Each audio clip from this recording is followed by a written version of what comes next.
మన చర్చి దాయిలాపూర్ గండిమేసమ్మ అవతల నుంచి వచ్చినాం. మాకు ఇల్లు లేదు, మాకు భర్త లేడు, చనిపోయిండు, 2002 చచ్చిపోయిండు. ఇప్పుడు నేను కష్టం చేసుకోవాలి. ఇక చెయ్యి ఇరిగింది, షుగర్ బీపీ ఎక్కువ అయింది. గవర్నమెంట్ మందులు వాడుతున్నా, కేసీఆర్ నుంచి ఇప్పటిదాకా మందులు వాడినా. ఇప్పుడు ఐదు దాటిపోయింది నాకు షుగరు. మళ్ళీ ట్రీట్మెంట్ అయ్యింది. ఇంకా నాకు ఇప్పుడు హాస్పిటల్ పోయి చూపించుకోవాలన్నా నాకు ఎవరైనా నాకు డబ్బులు పెట్టేటోళ్ళు లేరు. ఇక ఇప్పుడు 2002 నుంచి భర్త చనిపోయి నుంచి పిల్లలు చిన్న పిల్లలు గిన్నెలు కడిగి పిల్లలు పోషించుకున్నా. పెళ్ళిళ్ళు అయినాయి, ఇక లేవు, గరీబోళ్ళు ఉన్నారు అని చేసుకున్నారు మా పిల్లలకి. ఇక మా పిల్లలకి ఏం పెట్టలే చేయలే. ఇక నేనే బతికేది పెద్ద గొప్ప. ఇప్పుడు దీని నుంచి మందులు దొరికినాయి ఉన్నా. ఇక ఇప్పుడు మరి మందులు దొరికాయా తెలియదు. ఇప్పుడు మళ్ళీ నెక్స్ట్ ఒకటేంది, ఇల్లు లేదు, పింఛన్ వస్తుంది 2000. ఆ 2000 పింఛన్ కట్టుకుంటా ఇంటికి రెంటు. నెక్స్ట్ ఏంటంటే ఇప్పుడు మన మార్కెట్లలో జిలేబీ చేస్తాం, జిలేబీ బజ్జీలు ఆడపోతే 200 150 రూపాయలు ఇస్తారు మనకు. అది ఇంటి ఖర్చు కొట్టుకుంటున్నాను. కోపిన్ బియ్యం వస్తున్నాయి, మోడీ ఇస్తున్నాడు 6 కిలోలు, 6 కిలోల బియ్యం ఉంటున్నాయి అంతే. ఇంకా మాకు ఇల్లు లేదు, ఏం లేదు. మరి ఇప్పుడు ఈ రేవంత్ అన్న మరి మాకు ఏం చేస్తాడు, మరి ఇల్లు ఇస్తాడా ఇయ్యడా, మరి లోపడైతే అప్లై చేసి వచ్చి మొదటిసారి మీరు ఫస్ట్ సారి అవుతుంది అనుకుంటున్నారా? మీ పని జరుగుతుంది అనుకుంటున్నా? ఇప్పుడు నేను అప్లై చేసినాను. మళ్ళీ ఒకటి ఏంటంటే ఫోన్ నంబర్ అంటే మా తమ్ముంది ఇచ్చినాను, మెసేజ్ వస్తుందమ్మా మీకు.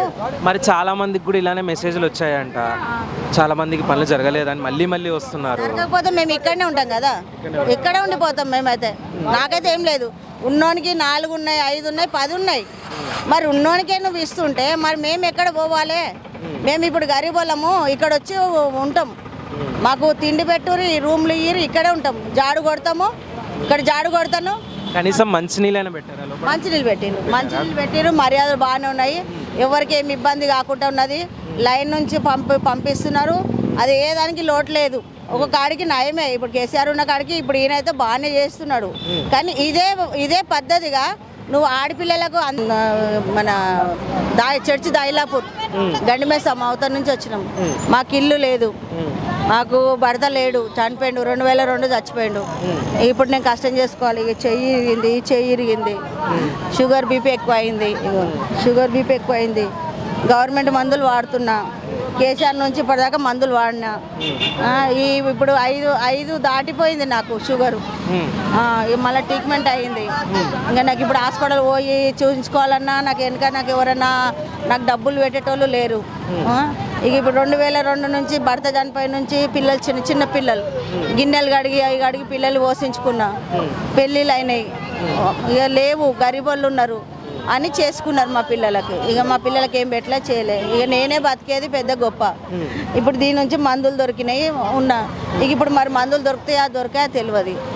ఇప్పుడు మళ్ళీ నెక్స్ట్ ఒకటేంది, ఇల్లు లేదు, పింఛన్ వస్తుంది 2000. ఆ 2000 పింఛన్ కట్టుకుంటా ఇంటికి రెంటు. నెక్స్ట్ ఏంటంటే ఇప్పుడు మన మార్కెట్లలో జిలేబీ చేస్తాం, జిలేబీ బజ్జీలు ఆడపోతే 200 150 రూపాయలు ఇస్తారు మనకు. అది ఇంటి ఖర్చు కొట్టుకుంటున్నాను.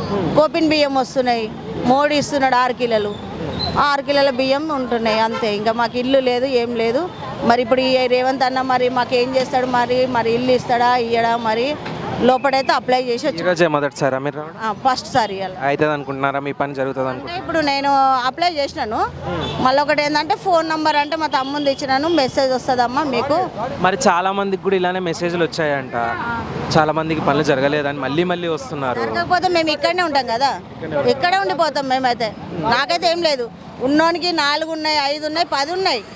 మరి ఉన్నోనికే నువ్వు ఇస్తుంటే మరి మేము ఎక్కడ పోవాలి? మేము ఇప్పుడు గరీబోళ్ళము, ఇక్కడ వచ్చి ఉంటాం.